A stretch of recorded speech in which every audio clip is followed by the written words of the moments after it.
जब तक आत्मा इन चारों दरवाजों धर्म, अर्थ, काम और मोक्ष को समझ नहीं लेती, तब तक आत्मा को बार बार इस मनुष्य रूप में आना ही पड़ेगा। परीक्षा का समय खत्म होते ही आत्मा शरीर और अन्य सब वस्तुओं का त्याग कर देती है।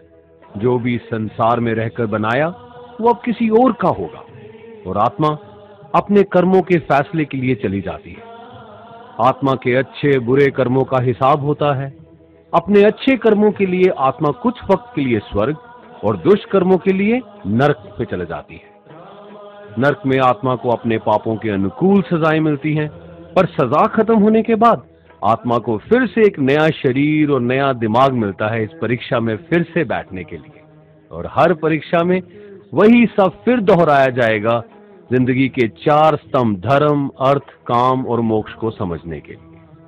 हर जन्म में अपने कई जन्मों के कर्मों के हिसाब से हर आत्मा को कभी अच्छे और कभी बुरे हालातों से जाना पड़ता है। लेकिन जब तक आत्मा परमात्मा के साथ योग को नहीं समझ लेती, वो मुक्ति नहीं पा सकती।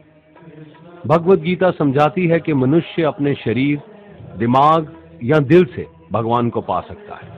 शरीर द्वारा किए कर्मों के माध्यम से परमात्मा को पाने को कर्म योग कहते हैं। ऐसे कर्म जो परमात्मा की इच्छा से हो और दूसरों के कल्याण के लिए हो। वाल्मीकि ने रामायण लिख के, श्रवण ने अपने माता पिता की सेवा और उन्हें 4 धाम की यात्रा करवा के, मदर टेरेसा ने अपने प्यार और सेवा के माध्यम से, और मैडम क्यूरी ने वैज्ञानिक खोज में अपने जीवन का बलिदान देके अपने कर्मों द्वारा परमात्मा को पाया। भगवत गीता समझाती है कि एक आत्मा दिमाग से भी परमात्मा के साथ योग लगा सकती है। इसे राजा योग कहते हैं, क्योंकि दिमाग या मस्तिष्क सब इंद्रियों का राजा है। एक मनुष्य अपनी आस्था, सांस प्रणाली, आसन, अभ्यास, साधना और तपस्या से परमात्मा को इस योग के रास्ते पा लेता है। इस योग को समझने के लिए हमें अपने अंदर की एनर्जीज यानी चक्रा और कुंडलिनी को समझना पड़ेगा। आत्मा मस्तिष्क से मेडिटेशन या ध्यान लगा के परमात्मा के साथ योग लगा सकती है। शंकराचार्य, स्वामी परमहंस, स्वामी विवेकानंद और उनके जैसे कई योगी इस योग के रास्ते परमात्मा के साथ संधि लगा पाए। परमात्मा भगवत गीता में कहते हैं कि अगर किसी आत्मा को धर्म ना भी समझ आए, योग ना भी समझ आए, पर अगर वो मेरी शरण में आ जाए तो मैं उसके सारे पाप माफ कर देता हूं। परमात्मा को ऐसी दिल की गहराइयों से पुकार के पाने को भक्ति योग कहते हैं। चैतन्य महाप्रभु, मीराबाई और भगवान हनुमान इस योग के सबसे बड़े उदाहरण हैं।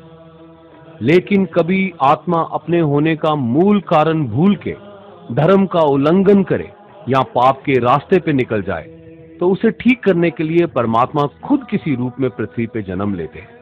आइए श्री भगवत गीता, गुरु ग्रंथ साहिब, तुरा, बाइबल, कुरान या ऐसी किसी भी दीनी किताब को पूरा पढ़ के इस जिंदगी के असली मायने समझें और परमात्मा के साथ योग लगाएं। अगर आपने इसे पसंद किया तो इसे औरों को बांटिए, ताकि सब आत्माएं अपने यहाँ होने का मूल रूप समझ सकें और इस जन्म और मृत्यु से मुक्ति पाके हमेशा परमात्मा के साथ रह सकें। धन्यवाद।